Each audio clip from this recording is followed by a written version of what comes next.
Happy April, everybody. It's Meteorologist Joe Martucci. We are here for another edition of our Something in the Air podcast brought to you by the Press of Atlantic City in conjunction here with some great help from Stockton University.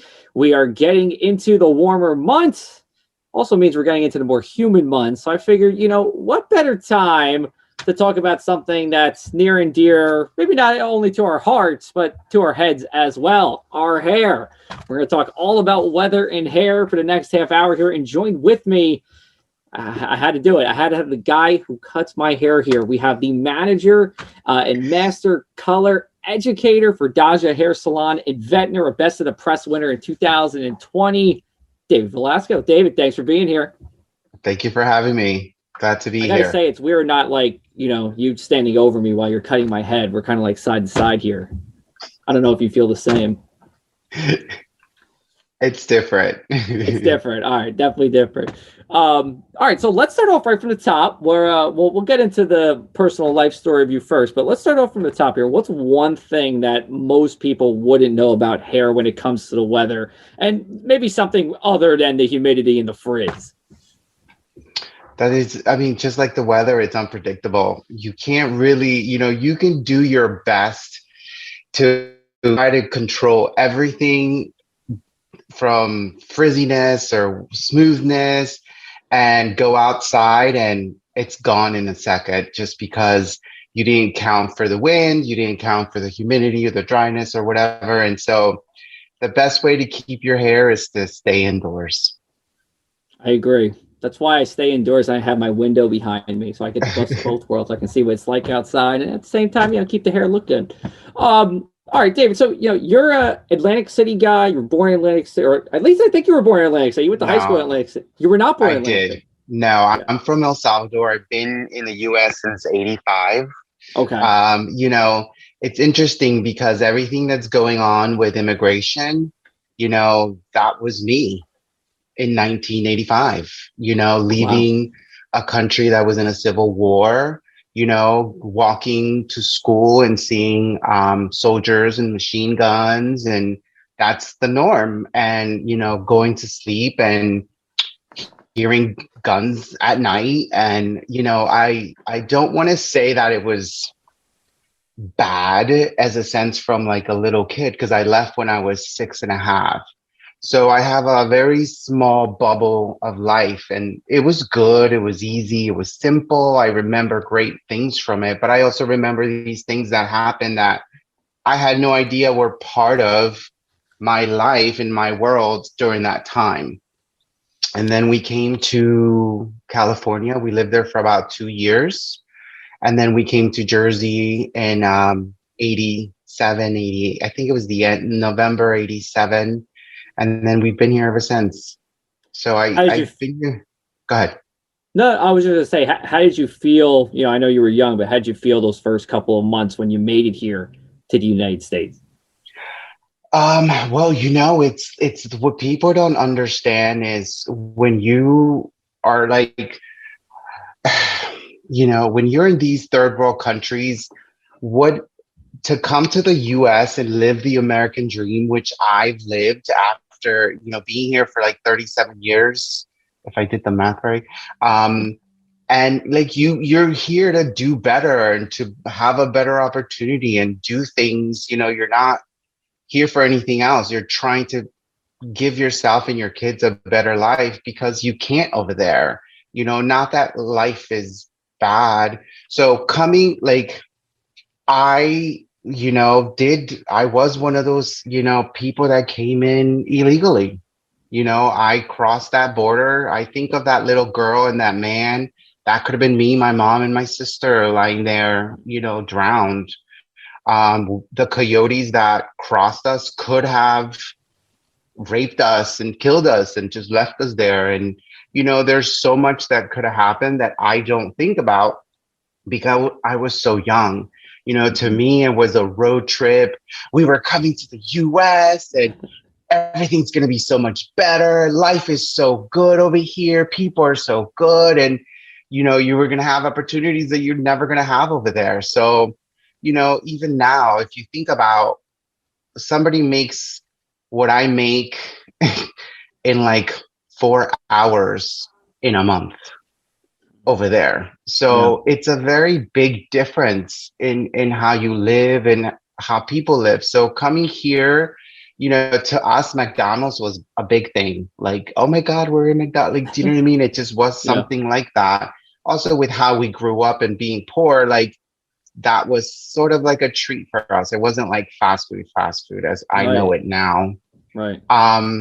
And honestly, going to California was the same. There's a lot of Mexicans, there's a lot of Spanish people from Central America. So it was kind of like similar but different. Mhm. I learned when I went to school there, I was taught in English and I was taught in Spanish. So my English over there was very broken, but my Spanish was really good. The biggest change was coming here because coming to Jersey and experiencing cold weather was something that was like, snow, like, oh my God, snow, snow, snow. Yeah. And then you're like, okay, it's pretty and it's cold. And it's like, oh, I guess I need a coat. Oh, I Yeah. guess I need this. So the biggest change I think for me was coming here in the big weather change. Because in California, you wear shorts all year round. Yeah. It's not that cold. So it's really the same. El Salvador is very tropical. It's either Sure. hot dry or wet dry. That's it. There's not much difference. I'm actually a lot darker over there because I constantly have a tan, as opposed to the winters here lighting me up because of that. And so the biggest change I would say is just coming to New Jersey and experiencing cold. Well, well, first off, I appreciate you sharing your story. I wasn't expecting to go in that direction. But yes, that's why there's a lot of people, obviously, who are in New Jersey and are like, yeah, I think I'm going to make my way over to Florida at some point, or maybe California. Mhm. So, talk about, just opening up the salon. How long have you had the salon? And I believe it's been Ventnor. It's been in Ventnor throughout its Yeah. entire operation. I Mhm. believe you moved at one point in time. Is that correct? Correct. Yes, we were in the Ventnor Plaza for about 6 years. We're coming on to 9 years in June 23rd, and September 26th, which is the anniversary of when we opened, will be the official 15 years of us being opened. Sure. Um, James was in the casino business. The writing was on the wall, and he had gone through 4 regimes. And we talked about opening a salon. And I've been a hairdresser now 22 years or something like that, over 22 years. And I love what I do, but I never wanted to own a salon. I've had the experience to help people, and every salon that I was at, I tried to make it my own because this is where I work. And it's a lot of work. And I didn't want that because that's being the boss, that's being the owner, that's being the accountant, that's being a hairdresser behind the chair for 8 to 10 hours. So it actually worked out really good, a good partnership. He is great with customer service. He's amazing at social media. He Yeah. was doing social media with Facebook and all of those outlets before it was a thing. And so it's a really good partnership. He runs the business, he runs the salon. I get to do what I love. I get to teach the staff. So it was a really amazing partnership to do that. And then, like I said, 6 years later, we moved to across the street. It's a more independent place. I mean, like, it's not a big strip mall, so it's a lot. Yeah. The spot It's is more one like, building. oh, it's just a salon, and yes, Yeah. exactly. Yeah. Yeah. I So, know what you're saying. Um, and James too he's a weather guy himself, a little bit weather enthusiast. oh yeah, So, oh my God, I know. It's funny am I because boring you between? You must be he's bored been between him telling. and me. Oh, not at all. I think it's very interesting. I'm a science geek to begin with. Like, my biggest thing was I want to be a scientist. I love understanding how things work. I love taking things apart. I like putting them back together. I like changing things. I like creating things. So to me, it's just an amazing thing, especially when, you know, you have to understand that if you think of it from a metaphysical point of view where the weather is alive and it's an entity or a thing, you can't really predict it because, you know, one little thing, all of a sudden it changes completely. And, you know, you guys have it hard because a lot of people are like, oh my God, they always lie. Well, they're not really telling you a truth. They're telling you a prediction, Right. which means what could possibly happen. Mm-hmm. And sometimes I think about, you know, with Superstorm Sandy as an example, we had about 7 days. That's a lot of time to prepare for an impact. Whereas, you know, 1920, 1940, oh, it shows up and we're in it and we're drowning and it's raining and you know what I mean? Like, so to have that much time to prepare for the worst, even if it doesn't happen, it's amazing. Like that itself, to have that knowledge and ability, which you never had, it's great. And I think the weather gets a bad report. Get it? I see what you did there. But I agree with you 100%. You know, science is a lot of science is a prediction. And a lot of times it's very, very, very, very, very accurate predictions. But you think about hurricanes and, you know, our hurricane track forecast, so where a hurricane would make landfall, is as accurate 5 days out now in 2021 as it was 3 days out in 2000. So you have the bigger lead time. You go back to 1940. I mean, sometimes you'd have a hurricane warning or a storm warning that runs from like South Carolina up to Massachusetts because you weren't exactly sure. You knew it was going to be somewhere there, but that's still a big range. So now just how accurate and detailed we are with a lot is great. And, you know, put it one more way. 40 years ago, no one was asking a meteorologist on Monday what the weather was going to be like that weekend and really expect an answer to plan their events around. Now they do. So, you know, I agree with you 100% on that. Yeah. What's frustrating sometimes with people, it's kind of like, I feel because I have, you know, I see a lot of people, I talk to a lot of people, and it's interesting that like, oh my God, it didn't rain and the weather said it's supposed to rain and oh my God. And I'm like, well, aren't you happy that it didn't rain and that you were ready for it? Because if you weren't ready for it, you would be wet. So, and, you know, I tend to look at things from the brighter side. You know, my glass is always half full and then I always end up filling it again because you can't do that if it's empty. Yeah. Mm-hmm. I understand. I try to be the same way with the weather. Most of the times when you just see that shower icon on your phone, doesn't necessarily mean it's going to rain all day. Most of the time it doesn't. You'll have plenty of time in between those showers. Well, David, here's what we're going to do. We're going to take a break. Go ahead. Well, let's just talk for one more second. Then we're going to get the break. Okay, I was just gonna say, the app that I have. So when it says rain, I always look down. It says the percent of precipitation. So if it's like, you know, less than 1%, I know it's not gonna be that. It's not gonna rain. That's right. You know what I mean? Yeah. Because it's such a low thing. Yeah, you gotta look into a bunch of different, you know, accounts, and the percentage is really, you know, how likely it's to rain times what the area is going to be. So if you look at Atlantic County, it's a 40%. It's how likely it is, and then how much of the county is going to rain. So, yeah, you're right. When you see that 1% or 5%, whatever, not really going to happen. All right, let's get the break. We're going to go on the other side and talk all about weather and hair. We're going to toss out some different weather scenarios too, and we're going to have him answer this for us. This is the Something in the Air podcast. Hey, everyone. It's meteorologist Joe Martucci again. Every time I do a talk, I say if I could take this job again, I would take it 10 times out of 10. And that's for many reasons. One, weather just matters more down here. I've been in many corners of the state, and when it comes to southeastern New Jersey, weather is the most important thing I always hear. Whether it's for tourism, whether it's for farming, or whether it's for boating, well, weather just plays a big role. And not only that, here at the Press of Atlantic City, we're able to give this information to you any way you want. You want it in your newspaper? We got it. You want it in videos? We got it. You want it on our website? Yeah, we have that too.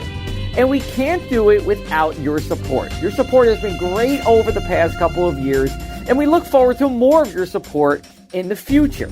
To support South Jersey journalism, go to our website, pressofac.com/subscribe, and you'll have offers that you can't refuse. That's pressofac.com/subscribe. Welcome back, everybody, to the Something in the Air podcast. We're talking all about weather and hair with David Velasco of Daja Hair Salon in Ventnor, also known as the guy who cuts my hair, except for actually this last time, because you were out, we had Christian cut my hair. I think he did a pretty good job. What do you think? It looks good. Really good job. Yeah, it looks good. Is that a cough because you're just, No, it wasn't. It is an actual cough. Okay, I was just making sure.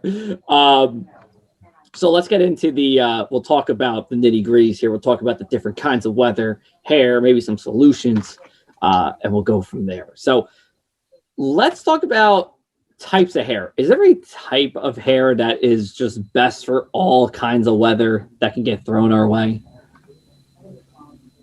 No, because you know what? The thing about it is, even if you were to say that my hair is the best type, it never stays that way. You know, your hair is affected by what you eat, your stress, your emotions.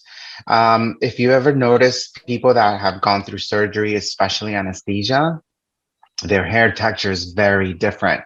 So you could have a banding where it's great hair, and then this new hair, it's just very brittle and very dry, or just bad or very fine because of the process of the surgery and the medications, the anesthesia. So it's very difficult to have it be consistent. There are people that have great ends, but the roots are too greasy or too dry. Like, it varies. So there isn't a specific. The thing that will keep good hair is making sure you understand what the weather is, making sure you're conditioning and that your hair is as healthy as possible. Make sure you're not doing a lot of mechanical damage to it, blow drying it, heat styling with a flat iron or curling iron, making sure you're doing conditioning treatments to maintain it, to put back things that you're taking out, and then cover it up before you go out or get ready or do your hair in the location that you're going to be in.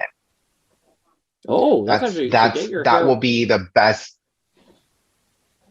I should start doing my hair here then. That's what you're saying. Right. Huh. Now, the other thing too, it's like, you know, some people do it in the bathroom after they shower. So if you shower with a lot of hot water, there's a lot of steam there. So that's going to affect, even if you dry it all, if there's still moisture there, it could then eventually, maybe it might not, you know, it might take a little bit for it to mess it up. But if you do it outside where you didn't, or different from the location, that's another way to do it. Help. All right. That's good to know. I'm taking notes as you're saying this, just so I know for the future. All right. So let's talk about the obvious one. That's the humidity. You know, even on in our actual newspaper, in our graphic, we actually have the frizz factor for today. Actually, we just started turning it on for April here. So it seems to be a hit with some people. They like it. We actually switched from the arthritis index to the frizz index. You know, so when we talk about arthritis, that's good too. So, you know, we talk about humidity, you have to talk about the dew point. So for those of you weather enthusiasts here, pulled out a couple of numbers from Atlantic City International Airport. So when you look at dew points, measure of moisture in the air, March averages 34 degrees. That's pretty dry. By May, it's 52.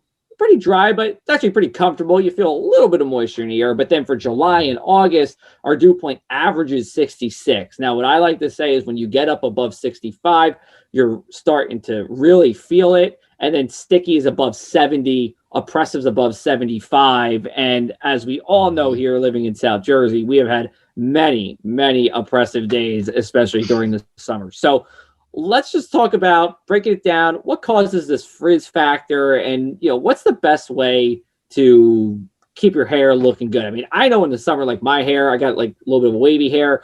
During the summer, like it just kind of like falls down. You know, you have to keep, especially if you're outside for a while. So see, the thing with so I mean, honestly, I think the biggest thing is that the change from your indoor climate to your outdoor climate, because you're styling your hair indoors. and then you go outdoors. So that's a big difference. You know, when you go out, you come from the heat and you go and you have glasses and they fog when you come into the house. You know, that's a major change. So that's going to affect your hair. So one of the things for me, it's just trying not to make the difference so different, meaning such a high contrast. If you like it to be colder, you're always going to have an issue because when you go out, it's going to be tremendously hotter than when you were inside. Yeah. But what you can do to prevent, honestly, especially the curlier your hair, the more drier it is naturally, because the cuticle, when it curves around to make the curl, doesn't just lay flat, it kind of opens. And so it lets moisture out, so it dries out. Or I don't want to say dries out, but it's drier than if somebody that's straight hair and the cuticle is just laying flat. So the more you have those openings, is the more it attracts, especially if, you know, those areas tend to be ionic. So I think it's more of a negative charge. So if there's positive in the moisture, cationic, I think is the word, it's going to attract each other. So the dryness attracts the moisture. So if you do conditioning treatments, that helps put back the moisture, and that usually lasts a couple of shampoos, and then you just have to keep doing it. And again, a lot of it will be preventive. If you can prevent your hair from being too dry, then it shouldn't affect the weather shouldn't affect your hair because it's kind of in a more consistent state. Okay. Yeah. All right. Good to know. Yeah, I'm thinking about conditioner. I know you were saying conditioner earlier. You know, as a guy, I never really think of conditioner. I do use conditioner, but most guys don't. So is it a good thing for guys, even with the shorter hair, to put the conditioner in as well? It is. I mean, you know, especially if you have very curly hair, it's naturally drier than straighter hair, especially if you're going to blow dry it. Now, the thing that I will say, especially if you're styling your hair, for most guys that style your hair, you see the thing with men and conditioner is that most men tend to have shorter hair. So the damage that is caused within 2 or 3 months of styling is cut out when you get a haircut. So it never gets to a point where somebody that has very long hair that has 2 inches from the scalp that are great, then 4 inches that in the middle that are so-so, and then the ends are completely dry and frizzy. Right. And so you can see the different stages, and it has to do more with what's going on. So that's part of the thing. It's always going to help you. It's going to give you sheen. Now, the other thing with the humidity that you were talking about earlier is if you have enough products in your hair, especially if you wash your hair daily, then those products will help keep your hair the same way. You know, you just have to make sure you find enough of products, especially if some of the products either have a oil, they're not necessarily water soluble, because if it's water soluble, the moisture is going to mix with it and it's not going to work. But if it's not water soluble, then it almost makes like a barrier where the water can't come to it. Have you ever woken up with bedhead and for some reason it was just your scalp was very greasy and then you wet it, but then it kind of stayed the same? That's kind of the same. That's kind of the same principle, is that if you cover your hair enough with something, and sometimes, you know, in the past there were silicones used, and I know there's like a stigma with, oh, silicones are not good, and if you use them too much and stuff like that, then yes, it's going to build up on your hair. But for us having short hair, it's going to get off. It doesn't really matter. Or if you're washing it on a daily basis, you're getting it out. So a lot of those things are more like from the past, and more a lot of the quality products, even over the counter products, the quality is a lot better than what it used to be. Good to know. Okay. Now, what about the opposite here going into the winter, right? Because I think winter with all the dry air that's around probably isn't the best. So, you know, especially in South Jersey, we can get some cold, chilly, you know, dry breezes that come through. So, you know, what do you recommend for that? Well, the thing with it is that it depends. So for me, I'll use an example. So if I were to straighten my hair in the summer, as I go outside and step, you literally see my hair go from straight to like a big S pattern to like a smaller, and then eventually it just curls. You literally see it like moving back up, absorbing everything. So if I want to have it straight in the winter, I mean, in the summer, I don't even do that, because unless I'm going to just stay inside, because it's not, I'll lose it immediately as I go outside. Now the reverse happens in the winter. It's drier. So now I can straighten my hair and I can go outside and it will be straight. When I straighten my hair, I'll straighten it for about 2 or 3 days, depending on how greasy my scalp gets. But so again, that's beneficial because it's actually drier. So if your hair is naturally dry, then it's gonna make it drier. So therefore it's counterproductive. So then that's when you probably need more moisturizing shampoos or conditioners or products so that it helps not get over dry. So that's kind of the thing. And again, it depends on what you're trying to do that will benefit or not your hair. Because if you know, for me, I have really good hair. I'm blessed, I have to say. So for me, it's not that difficult, to be honest. That's I'm afraid when, you know what I'm afraid of? When my gray hair dominates. Yeah. That gray hair is just a completely different beast than your natural hair. So I don't know how that's going to affect it, because, you know, even if you had straight hair, your gray or white hair can be very wiry or very rough. So it completely changes your hair texture. Well, I got a little bit on the sides here, on the back, a little bit of gray, you know, so I guess I'm a little bit different than depending on where you are. All right. Last question for you here before we wrap up. So can you, you know, I think of people who, it's the winter, they have their hair, you know, they wash their hair, they got a shower, they walk outside, they don't dry their hair. Can it freeze and then break off the hair? And if it can, have you seen this before? Okay, so I've actually had my hair freeze before many times, especially when I was younger. I don't necessarily, you know, my hair is pretty damp when not soaking wet, but pretty damp when I leave. And especially if I have product, it's still wet for the most part. So it's frozen. I've never had it break, because I also understand that if it's frozen, that if I try to move it, it could break off. So I've never tried it myself. I mean, if it's cold enough to give you frostbite on any exposed skin and it freezes, I'm sure it'll break if you just move it to the side or something. So it's, you know, I think it's possible. I've never done it. I've never seen anybody try, but, you know, maybe next winter I'll have a project. Well, that's fine. You know, if we can come on over with the press, we'll get it all set up. We'll take a video. You know, we can make it all happen if you want. Get the embarrassing moments on camera. Well, David, you know, this was really cool. Lots of good stories, both about your professional work and your personal life. Anything else you want to add before we wrap it on up here? You know, the biggest thing is just learn your hair. You know, you learn about your type of hair, research. There's so many videos with so many people that can give you different ideas, and just find the things that work for you. And what that means is you do it and you like what your hair does. If you don't like it, then don't do it.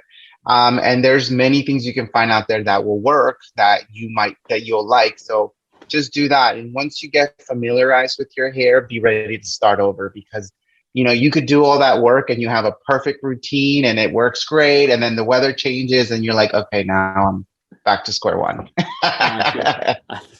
Yes, it all comes full circle. All right, David. Well, hey, Daja Hair Salon, David Velasco, appreciate the time. We're going to wrap it on up here for this edition of our Something in the Air podcast.